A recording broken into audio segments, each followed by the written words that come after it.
రక్తహీనతను నివారించడానికి ఆయుర్వేద ఔషధం ఎలా తయారు చేయాలో ఇప్పుడు చూద్దాం.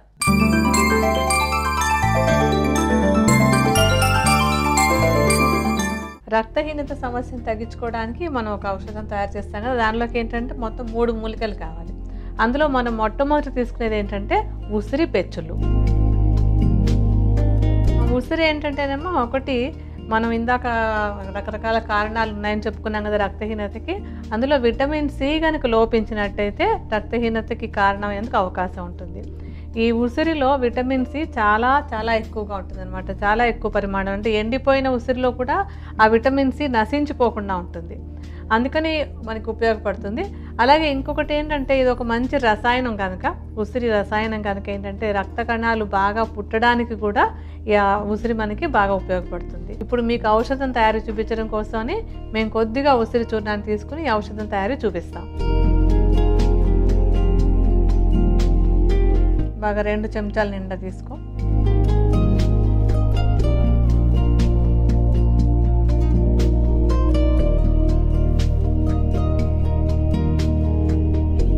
ఉసిరి చూర్ణం తీసుకున్నామండి. తర్వాత ఏ మూలిక తీసుకోబోతున్నాం? ఉసిరి చూర్ణం తర్వాత మనకి ఇందులో వేసుకునేది ఏంటంటే లోహ భస్మం. లోహ భస్మాన్ని తీసుకొని ఇక్కడే ఉంది ఇది. ఈ లోహ భస్మం గొప్పతనం ఏంటంటారు? లోహ భస్మం అంటేనే ఐరన్ అనమాట. లోహం అంటే ఐరన్. ఐరన్ మనకి మన శరీరంలోకి వెళ్ళి చక్కగా జీర్ణమయ్యి అది మనకి అబ్జార్బ్ అయ్యేందుకు అనుకూలంగా తయారు చేసినటువంటి రూపమే లోహ భస్మం అని. లోహ భస్మం అంటే అంత తేలికగా ఎవరికి వాళ్ళు చేసేటువంటిది కాదు, ఎందుకని చాలా పెద్ద ప్రొసీజర్తో తయారవుతుంది అది. అందుకని మంచి ఫార్మసీ తయారు చేసినటువంటి లోహ భస్మాన్ని బజార్ నుంచి తెచ్చుకొని వాడుకోవాలన్నమాట. డైరెక్ట్గా ఐరన్ మనకి లోపించకుండా ఐరన్ని మనం తేలికగా అబ్జార్బ్ అయ్యేలాగా ఇస్తున్నాం అనమాట. ఇందాక ఉసిరి చూర్ణాన్ని మనం 160 గ్రాములు తీసుకున్నాం. ఆ 160 గ్రాములకి సగంగా, అంటే సగం భాగంగా, అంటే 80 గ్రాముల పరిమాణంలో లోహ భస్మాన్ని వేసుకోవాలి మనం. ఓకే అండి, లోహ భస్మాన్ని కూడా తీసుకున్నాము. తర్వాత ఏ చూర్ణం తీసుకోబోతున్నాం? తర్వాత మనం ఇందులో ఏంటంటే ఎష్టి మధు అనే చూర్ణాన్ని వేసుకుందాం. ఈ ఎష్టి మధు ప్రాధాన్యత ఏంటంటారండి? ఎష్టి మధు ఏంటంటేనేమో ఇప్పుడు కొన్నిసార్లు కొంతమందికి కడుపులో ఈ ఐరన్ అది వాడినప్పుడు కొద్దిగా ఏదైనా అనీజినెస్ అది ఉంటుంది. అలా ఉండకుండా ఉండడానికి ఎష్టి మధు చాలా బాగా ఉపయోగపడుతుంది అన్నమాట. అంటే కడుపులో మంట అది ఉన్న వాళ్ళకు కూడా ఐరన్ వేసుకునేందుకు ఇబ్బంది లేకుండా ఉండడానికి ఎష్టి మధు బాగా సహాయపడుతుంది. ఎష్టి మధుని చూర్ణంలాగా చేసేసుకోవాలి. ఈ చూర్ణాన్ని ఏంటంటే లోహ భస్మం కంటే కూడా కొంచెం తక్కువగా, ఇందాక మనం లోహ భస్మం 80 గ్రాములు తీసుకున్నాం కదా, అందులో సగం, అంటే ఒక 40 గ్రాముల పరిమాణంలో ఎష్టి మధు చూర్ణాన్ని తీసుకోవాలి. కొంచెం ఒక 1/2 చెంచాడు మీరు ఇందులో వేయండి, మనం చూపించడం కోసం అని చెప్పి. మనం అది ఉసిరి 2 చెంచాలు వేసుకున్నాం, లోహ భస్మం 1 చెంచాడు వేస్తాం, ఇది ఒక 1/2 చెంచాడు వేస్తే లెక్క ప్రకారం వేసినట్టు సరిపోతుంది అన్నమాట.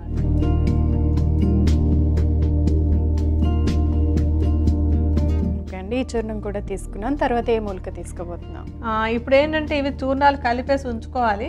మనం ఈ ఔషధం తయారు చేసుకోవడానికి మనకి ఒక కషాయం కావాలి. ఈ ఔషధం బాగా తయారవడానికి ఒక కషాయం కావాలి. ఆ కషాయం చేసుకోవడానికి ఏంటంటే తిప్పతీగని తీసుకోవాలి. ఈ తిప్పతీగ విశిష్టత ఏంటంటారండి? తిప్పతీగ ఏంటంటేనమ్మా ఇది కూడా ఒక మంచి రసాయనం. ఇందులో అన్ని మంచి మంచి రసాయనాలు ఉంటే మన శరీరం అది చక్కగా పనిచేసి ఎలా కణాలు ఉండాలో, ఎంత హిమోగ్లోబిన్ ఉండాలో అదే తయారు చేసుకునేటట్టుగా సహాయపడుతుంది అనమాట. తర్వాత ఏంటంటే దీన్ని ఒక కషాయం లాగా చేసుకోవాలి మనం. ఇది ఒక రసాయనంగా ఉన్నటువంటి దాన్ని కూడా మనం ఒక కషాయం చేసుకుని ఈ కషాయాన్ని ఔషధం తయారీలో వాడుకుంటాం. ఈ కషాయానికి ఏంటంటే సుమారుగా అంటే దీనికి పెద్దగా లెక్కగా తీసుకోవాల్సినటువంటి అవసరం లేదు, ఎందుకంటే ఈ కషాయంతో మనం ఈ ఔషధ చూర్ణాలని భావన మర్దన అంటాం, అది చేస్తాం. అది ఎలా చేస్తామో చూద్దాం మనం ఇప్పుడు.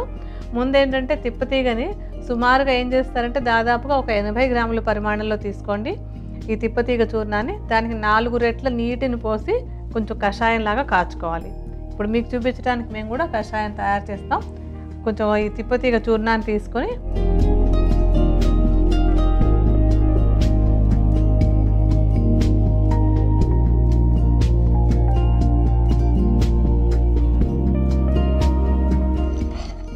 ఈ నీళ్లు ఎంతవరకు మరగాలని అంటారండి కషాయం రెడీ అవ్వాలి? దాదాపుగా 4వ వంతు మిగలాలన్నమాట. కషాయం ఎప్పుడు కూడా మనకి మంచి కషాయం స్ట్రాంగ్గా తయారవ్వాలంటే 4వ వంతు మిగలాలి. స్టవ్ వెలిగించి సన్నటి మంట మీద 4వ వంతు మిగిలే వరకు కాచుకుందాం.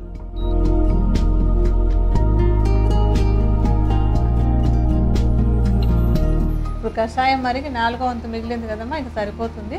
మనం స్టవ్ ఆపేసి కషాయాన్ని వడబోసి తీసుకుందాం.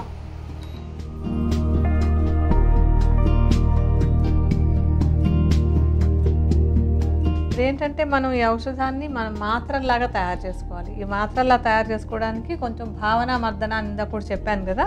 ఏం చేయాలంటే ఈ చూర్ణాలను బాగా కలిపేసుకుని ఒక కల్వంలో వేసుకుని అవి తడిసిపోయేంత పరిమాణంలో ఈ కషాయాన్ని మనం అందులో కలుపుకోవాలి.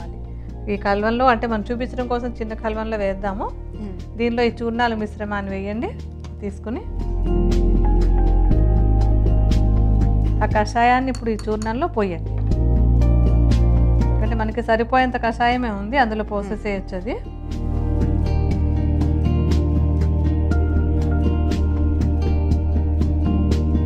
తర్వాత ఏంటంటే ఈ కల్వంలో దీన్ని పెట్టి నూరాలన్నమాట. బాగా ఇట్లాగా కొంతసేపు బాగా నూరాలి. ఆ విధంగా కనీసం ఒక 15-20 నిమిషాల పాటు బాగా నూరి దాన్ని అలా ఉంచేసేయాలి. అంటే ఆ కషాయాన్ని అలా ఉంచేసి నాననివ్వాలి ఒక రోజంతా. అంటే ఒకసారి నూరడాన్నేమో మనం మర్దన అంటాం, అలా నానబెట్టి ఉంచడాన్ని భావన అంటాం అనమాట.